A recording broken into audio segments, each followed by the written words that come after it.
आज हम एक नया टॉपिक समझेंगे। आपके कोर्स में तो फ़िलहाल नहीं है, फर्स्ट ईयर का सिलेबस है थोड़ा सा, लेकिन आपको यहाँ समझ लेंगे थोड़ा सा तो। कुछ ऑक्सीकरण और अपचयन जो अभिक्रियाएं आपने पढ़ी थी, उसमें कुछ ऑक्सीकरण संख्या निकाल के हम देखते थे कि कौन सी ऑक्सीकरण अभिक्रिया है और कौन सी अपचयन अभिक्रिया है। तो ऑक्सीकरण संख्या निकालने के कुछ नियम हैं, जरा उनको पढ़ लेते हैं।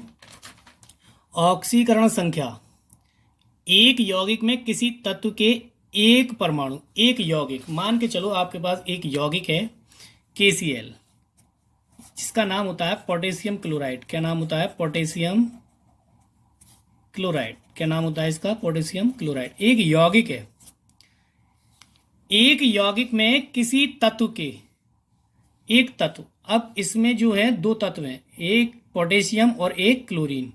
ये पोटेशियम होता है और ये क्लोरीन होता है।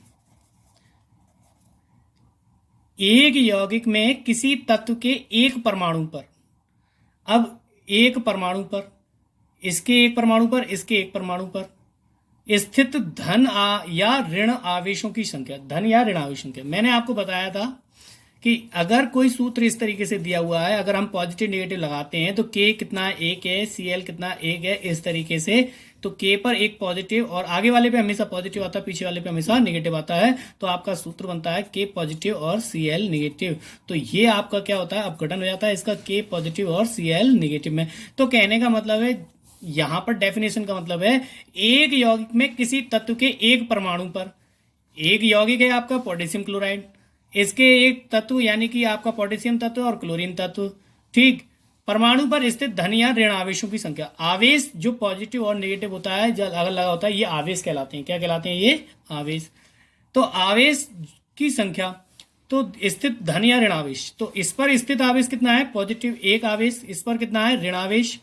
तो स्थित धन या ऋण आवेशों की संख्या उस तत्व की ऑक्सीकरण संख्या कहलाती है। अगर मैं कहूं यहां पर K की ऑक्सीकरण संख्या कितनी है? +1। यहां पर Cl की ऑक्सीकरण संख्या कितनी है? यहां पर K की ऑक्सीकरण संख्या +1, यहां पर Cl की ऑक्सीकरण संख्या कितनी है? -1। जितना जिस पर जो आवेश होगा वह उसकी ऑक्सीकरण संख्या होगी। हम कैसे पता लगाएं कि किसकी ऑक्सीकरण संख्या कैसी है? अगर मैं बात करूं आपसे कि K2SO4, K2SO4, अब K 2 है, SO4 कितना? 1 है। क्रॉस करेंगे, K पे कितने पॉजिटिव जाएंगे? 1 पॉजिटिव। लेकिन K कितने थे? 2। K कितने थे? 2। अगर हम बात करें SO4 पे कितने नेगेटिव? 2 नेगेटिव। अगर मैं बात करूं कि SO4 की ऑक्सीकरण संख्या कितनी है? -2 है। कितनी है? -2। लेकिन अगर मैं बात करूं K की ऑक्सीकरण संख्या कितनी है, अब यहां पर K कितने हैं? 2 के हैं, और 2 के पे 2 पॉजिटिव होंगे, तो यानी कि इसकी प्लस, यहां पर तो +1 है इसकी ऑक्सीजन संख्या, लेकिन 2 के हैं, तो अगर हम निकालेंगे तो आपका इसकी यहां पर 2 के स्थान पे x रख सकते हैं। क्या रख सकते हैं? 2x। 2x equal to +1, 2x equal to +1 आ जाएगा, ठीक। तो कहने का मतलब है कि हमारा जितना आवेश होगा उस पे उसकी ऑक्सीजन संख्या उतनी ही होती है। अगर किसी पे कोई आवेश नहीं है, मैं कहूँ आपसे इस पे सोडियम की ऑक्सीजन संख्या निकालो, तो सोडियम की ऑक्सीजन संख्या इसमें निकालनी है, सोडियम में ही, तो x मानते हैं उसको और 0 निकालेंगे, समीकरण बनाते हैं, तो x इक्वल टू 0। इस पर कोई आवेश नहीं है। अगर मैं कहूँ Na पॉजिटिव, इस पर आवेश है, इस पर कितना आवेश है? +1, तो आप निकालेंगे x equal to +1, x equal to +1। इसकी जो आवेश होगा वही उसकी ऑक्सीजन संख्या होती है। तो यहां पर यही बताया कि एक यौगिक में किसी तत्व के एक परमाणु पर स्थित धन या ऋण आवेशों की संख्या उस तत्व की ऑक्सीकरण संख्या कहलाती है। यह संख्या धनात्मक या ऋणात्मक दोनों प्रकार की हो सकती है। एग्जाम्पल में आपको दिया हुआ है कि पोटेशियम क्लोराइड KCl में पोटेशियम K की ऑक्सीकरण संख्या +1, जैसा कि मैंने आपको भी बताया था कि पोटेशियम की कितनी थी? यहाँ पर +1 थी। कितनी थी? +1। और क्लोरीन की कितनी थी? -1। तो यहाँ पर फिर आगे बताया, और क्लोरीन की ऑक्सीकरण संख्या -1 है, क्योंकि K पॉजिटिव आयन पर +1 तथा Cl नेगेटिव आयन पर -1 विद्युत आवेश होता है। इसके बाद नियम है आपके ऑक्सीकरण संख्या निकालने के, कि पहला नियम है कि यौगिक में जिस तत्व की ऑक्सीकरण संख्या निकालनी होती है उसे x मानते हैं। क्या मानते हैं? उसको x मानते हैं। ठीक, पहला तो आपको मालूम है सभी को पहला नियम के जिसकी निकालेंगे उसको एक्स मानेंगे। सेकंड है मुक्त अवस्था में प्रत्येक तत्व की ऑक्सीजन संख्या शून्य होती है। जैसे कि मुक्त अवस्था अभी मैंने बताई थी कि मुक्त अवस्था वह होती है अगर मान के चलो कोई फॉर्मूले के अंदर आता Na2SO4, तो ये सोडियम जो है मुक्त अवस्था में नहीं है। अगर मैं कहूँ सिर्फ Na, तो ये मुक्त अवस्था है इसकी। कैसी है ये? एक मुक्त अवस्था है, इस पर कोई आवेश नहीं है, मुक्त अवस्था है। तो मुक्त अवस्था में इसकी ऑक्सीजन संख्या कितनी होगी? शून्य होगी। कितनी होगी? शून्य होगी। तो कहने का मतलब यही है कि मुक्त अवस्था में प्रत्येक तत्व की ऑक्सीजन संख्या शून्य होती है। जैसे सोडियम व कार्बन की ऑक्सीजन संख्या शून्य है, क्योंकि ये मुक्त अवस्था में है। अगर किसी फॉर्मूले में होंगे तो आपकी इसकी ऑक्सीजन संख्या निकालनी पड़ेगी। वैसे अगर ये मुक्त अवस्था में दिए होंगे तो इसकी ऑक्सीजन संख्या कितनी होगी? शून्य होगी। इसके बाद तीसरा पॉइंट है किसी ऐसे यौगिक में जिसमें समान परमाणु उपस्थित हो, समस्त परमाणुओं की ऑक्सीजन संख्या शून्य होती है। जैसे मैं बात करूं आपसे कि समस्त परमाणु एक से हो, समान हो किसी यौगिक के अंदर। फास्फोरस, पीला फास्फोरस होता है P4। पीला फास्फोरस क्या होता है? P4। अब P4 है, अब इसमें कितने, अब अगर 4 P हैं, एक से हैं, बताया कि किसी ऐसे यौगिक में समान परमाणु उपस्थित हो। इसमें कितने परमाणु हैं? फास्फोरस के P कितने? 4 हैं।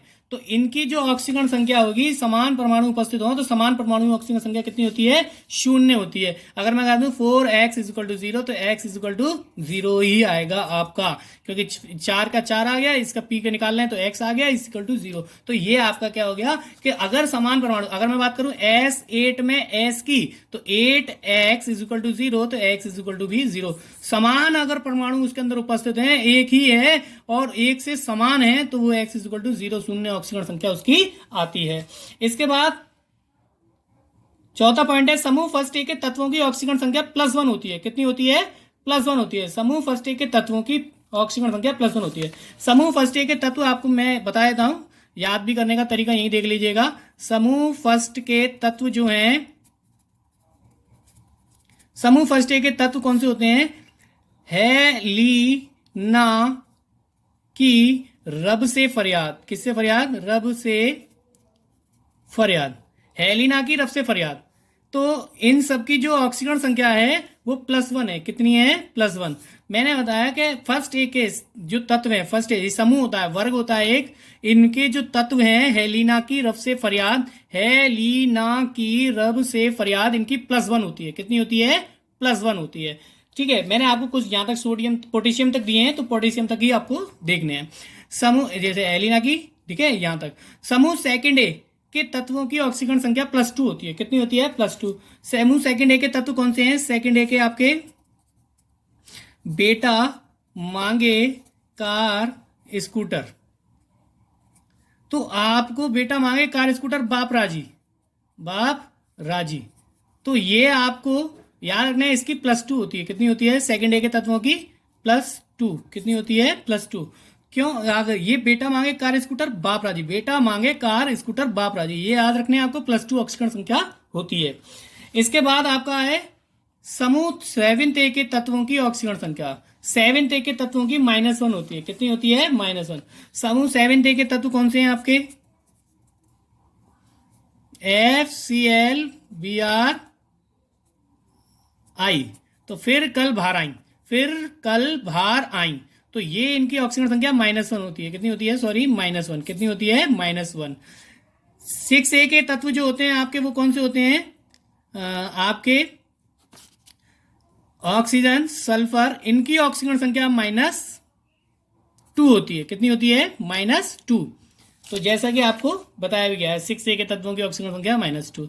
चलिए इसका एक एग्जाम्पल देख लेते हैं कैसे हम ऑक्सीजन संख्या निकालेंगे। अब ये नियम आपको याद रखने हैं। अगर आपने नियम याद नहीं रखे किसकी कितनी होती है, फिर आप नहीं निकाल पाएंगे। इसके अंदर आपको बता दिया गया है कि किसकी ऑक्सीजन संख्या कितनी होती है। चलिए देख लेते हैं। आपको कोई फॉर्मूला दिया हुआ है, HCl दिया हुआ है। अब उसने कहा कि इसमें H की निकालिए। किसकी निकालिए? H की ऑक्सीजन संख्या।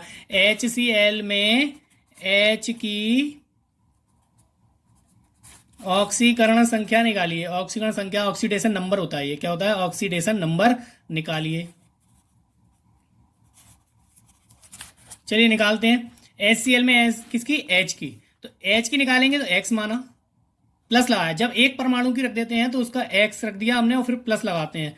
अब क्लोरीन की आपको मालूम है कि हम नियम पे आएंगे, तो समूह 7 के तत्व में क्लोरीन आ रहा है और क्लोरीन की कितनी है, -1 है। कितनी है, -1। तो हम इसके स्थान पर Cl के स्थान पर कितनी रख देंगे, -1 इज इक्वल टू 0। एक समीकरण बन जाता है, समीकरण बना लेते हैं। समीकरण बनाने के बाद हम इसको सॉल्व करते हैं। -1 इज इक्वल टू 0, तो x इज इक्वल टू कितना आ गया, +1। तो हाइड्रोजन की जो आई यहां पर निकल के कितनी आई, +1 आई। कितनी आई, +1। हम किसी भी फॉर्मूले में किसी की भी निकाल सकते हैं।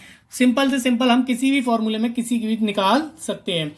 अगर हम बात कर लेते हैं कि किसी भी फॉर्मूले में निकालें, तो सबसे इजी हम निकाल लेते हैं। एक और देख लेते हैं, आपका फॉर्मूला H2SO4 में देख लेते हैं कि H2SO4 में S की, किसकी, S की निकालनी है। किसकी निकालनी है, S की। तो जब S की निकालेंगे, किसकी, में S की निकालनी है, तो 2 का 2, H की +1।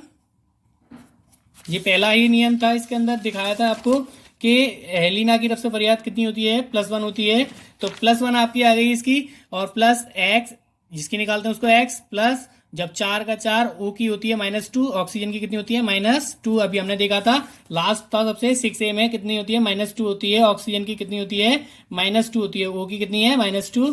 तो हमने उसके स्थान पे क्या रख दिया, -2 इज इक्वल टू 0। एक समीकरण बना लेते हैं, 2 + x माइनस का 8 इज इक्वल टू 0। तो आपका ये आ गया x, ये माइनस का उधर जाएगा, प्लस का हो जाएगा, ये प्लस का है तो माइनस का हो जाएगा। कितना हो गया, x is equal two plus का 6। ये आपकी ऑक्सीकरण संख्या आ गई। तो ये आपको इस तरीके से हम किसी भी तत्व की ऑक्सीकरण संख्या निकाल सकते हैं। ऑक्सीकरण संख्या अगर आपको निकालना आ जाती है, तो आप बहुत अच्छी तरीके से ऑक्सीकरण अपचयन अभिक्रियाओं को पहचान सकते हैं। और इसके अंदर एक चीज और पूछी जाती है क्वेश्चनों में, जो अगला टॉपिक आपका आएगा, कि ऑक्सीकारक और अपचायक पदार्थ कैसे पता लगाएं, कि ऑक्सीकारक और अपचायक पदार्थ कौन से हैं अभिक्रियाओं के अंदर। तो वो इन्हीं ऑक्सीकरण संख्या की सहायता से पता चल जाते हैं। चलिए देखते हैं एक और। जैसे अगर मैं बात करूं आपसे कि आपको दिया हुआ है NH4 पॉजिटिव में N की, किसकी, N की। तो N की जब निकालेंगे तो x प्लस 4 का 4, H की +1 होती है, इज इक्वल टू, ये जो पॉजिटिव है वो इज इक्वल टू के बाद अभी जो हम शून्य बता रहे थे, शून्य लगा रहे थे, अब जो आया वो +1 आएगा। कितना आएगा, +1। जो आवेश होता है वो इज इक्वल टू के बाद पहुंच जाता है। तो x + 4 इज इक्वल टू +1, ये आ जाएगा x, ये आपका कितना आ गया, -4 और ये +1। तो x इज इक्वल टू -3। तो ये आपका कितना आ गया, -3। तो ये आपको निकालना आना चाहिए। मतलब किसी भी फॉर्मूले, अगर मैं बात करूं CO2 में C की निकालनी है, तो x + 2 का 2, इसकी होती है -2, तो ये आपका कितना आ गया, देखिए 0। तो x -4 इज इक्वल टू 0। तो x इज इक्वल टू कितना आ गया, +4। तो ये सिर्फ आपको नियम सीखने हैं। x इज इक्वल टू कितना आ गया, +4। ये निम्न ऑक्सीकरण संख्या हम निकाल सकते हैं। अगर ऑक्सीकरण संख्या आपने निकालना सीख लिया, तो आप ऑक्सीकरण और अपचयन अभिक्रियाएं आराम से कर सकते हैं। Thank you. अगला टॉपिक देखेंगे अगली वीडियो में।